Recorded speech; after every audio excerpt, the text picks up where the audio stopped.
Let's face it, when drinking fine wine, most people don't really know what they're drinking. They trust the label, the price tag, and the sommelier's nod of approval. But what if that $10,000 bottle of vintage Bordeaux was nothing more than a clever con? What if the world of elite wine collectors was nothing but a playground for a man with a knack for deception? This is Rudy Kurniawan, the man who fooled billionaires, sommeliers, and auction houses alike. The year is 2002. Fine wine market is booming. Wealthy collectors are throwing millions at bottles they've only read about in books, chasing the rarest vintages, the ultimate bragging rights. Wine isn't just a drink anymore. It's a status symbol, a conversation starter, and for some, an obsession. In the middle of this frenzy stands a young, enigmatic Indonesian man named Rudy Kurniawan. He's not just another collector flashing cash at auctions. Rudy is different. He's charming, always impeccably dressed, and speaks about wine with a confidence that makes even the most seasoned connoisseurs take notice. He doesn't just collect, he curates, sourcing bottles that others only dream of owning. Need a rare 1945 Chateau Mouton Rothschild? A perfectly aged Domani della Romani Conti that never seems to hit the auction block? Rudy can get it. No one questions how. They're just happy he does. The elite of the wine world, from Wall Street titans to Hollywood elites, whisper his name in awe. They call him Dr. Conti, a playful nod to his obsession with DRC, the holy grail of Burgundy. And Rudy doesn't just sip these wine, he lives and breathes them, turning up at exclusive tastings with bottles that leave even the most discerning palates stunned. But what sets Rudy apart isn't just his charm or access to the impossible. With a little bit of this and a splash of that, he could take an average bottle of Bordeaux and transform it into what tastes like a legendary vintage.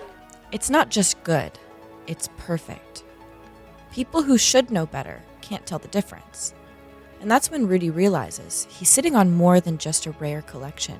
He's sitting on an empire waiting to be built.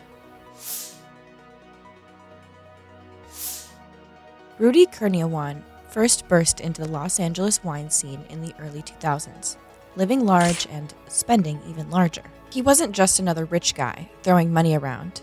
He was different. He had style, confidence, and an almost obsessive passion for fine wine that made him stand out. At high-profile auctions like the Sotheby's and Christie's, Rudy bid aggressively, dropping millions on rare bottles without batting an eye.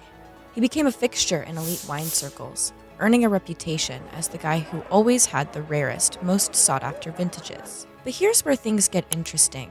While Rudy was outspending everyone, he was also learning, absorbing every detail like a sponge. He studied everything, the intricate designs of labels, and the subtle differences between vintages and the specific placement of winery logos. He took meticulous notes, breaking down the fine details that most collectors overlooked. But Rudy wasn't just collecting knowledge, he was preparing for something much bigger. Behind the scenes, his Beverly Hills home was slowly turning into what could only be described as a high-end counterfeit wine lab. The kitchen sink became a soaking station where he'd carefully peel off labels from empty bottles. Restaurants unknowingly became suppliers, handing over empties of prestigious vintages that Rudy could later refill. His garage housed printing equipment capable of recreating aged, weathered-looking labels down to the smallest font details. Even the corks arguably had the hardest part to fake, were being manipulated with boiling water and hand-carved stamps to mimic decades of authenticity.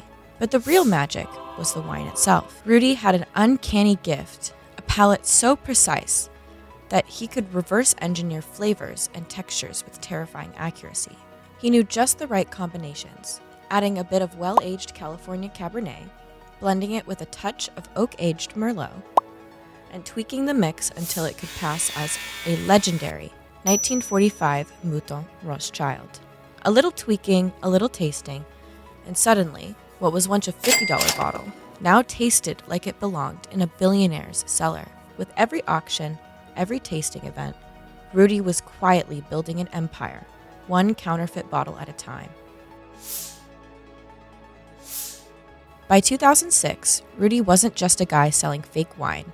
He was living the dream, or rather, a dream built on lies. His life had transformed from shady deals to champagne toasts in the lap of luxury.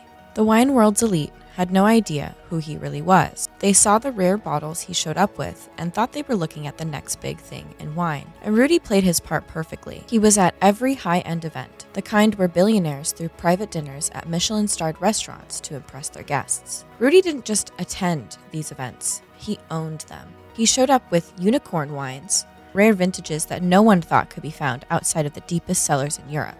The crowd loved him. They didn't know he was pulling them straight from his kitchen. And it wasn't just private dinners. Auction houses like Acker Moral and Condit were practically begging for his stock. Rudy would roll in with his priceless bottles, and in one unforgettable auction, he broke records by selling $24.7 million worth of wine in a single night. Everyone thought it was a moment of pure magic in the world of wine. But behind the scenes, that magic came from Rudy's hands. His bottles weren't coming from rare vineyards. They were being made in his kitchen, mixed together in a place that could have been a far cry from what the buyers imagined. While everything seemed shiny on the surface, the cracks in Rudy's world started to show in 2008, and it wasn't long before the wine world realized it had been played. Bill Coe, a billionaire wine collector with a reputation for being meticulous, and yes, that Coe family, began to get suspicious. Something didn't sit right with him about Rudy's rare bottles. So he took action. He sent a few for forensic testing. What they uncovered was enough to make anyone's stomach churn. The labels were too pristine. The corks were all wrong. And worst of all, the wines were blends of younger vintages. It was a fake from top to bottom. As if that weren't enough, word started to spread across the ocean. French winemakers were starting to ask how Rudy had access to bottles that they themselves couldn't get their hands on. Laurent Ponceau, a respected Burgundy producer, was one of the first to sound the alarm. He noticed bottles being sold at auction that shouldn't have existed, like a 1945 Domaine Ponceau Clos Saint-Denis. The problem? His family didn't even start producing that wine until 1982. It was a glaring red flag. As the pieces fell into place, things escalated quickly. The investigation was picking up speed, and in 2012, it all came crashing down. The FBI raided Rudy's home in Arcadia, California, and what they found looked like something straight out of a movie, a treasure trove of fake labels, corks, bottles, and detailed recipes on how to make legendary wines look authentic. It was the largest wine fraud bust in history, a bitter end to the man who had fooled the world's elite. The fall came hard and fast. In 2013, Rudy Kurniawan found himself facing a New York courtroom accused of scamming collectors out of millions. The case against him was airtight. Witnesses flooded in, recounting lavish dinners where Rudy, with a smile and no hesitation, served his faked wines like they were the real deal. He was a smooth operator, cool under pressure, always confident. The prosecution painted him as a master manipulator, a man who preyed on the egos of wealthy collectors who believed they knew everything there was to know about fine wine. To them, Rudy was a connoisseur. To the rest of the world, he was a fraud.